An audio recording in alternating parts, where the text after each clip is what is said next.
സാമൂഹ്യ സുരക്ഷാ പെൻഷൻ തട്ടിപ്പ് കേസിൽ ഉദ്യോഗസ്ഥർക്കെതിരെയുള്ള സർക്കാർ തല അന്വേഷണം ഇഴയുന്നു. തട്ടിപ്പ് റിപ്പോർട്ട് ചെയ്ത ദിവസങ്ങൾ പിന്നിടുമ്പോഴും ഉദ്യോഗസ്ഥർക്കെതിരെ നടപടിയെടുക്കാൻ കൂട്ടാക്കാതെ സർക്കാർ. കൂടുതൽ തട്ടിപ്പ് നടന്നിട്ടുണ്ടോ എന്ന ഇൻഫർമേഷൻ കേരള മിഷൻ പരിശോധനയും മന്ദഗതിയിലാണ്.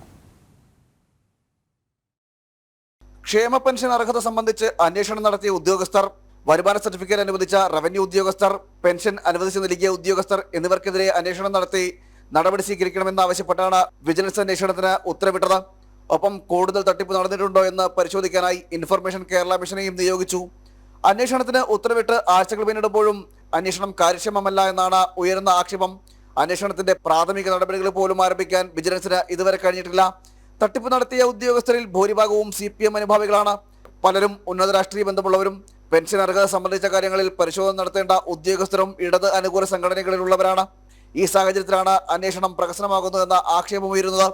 കുറ്റകൃത്യവുമായി ബന്ധപ്പെട്ട കാര്യങ്ങളിലേക്ക് എത്താൻ വിജിലൻസിന് ഇതുവരെ കഴിഞ്ഞിട്ടില്ല.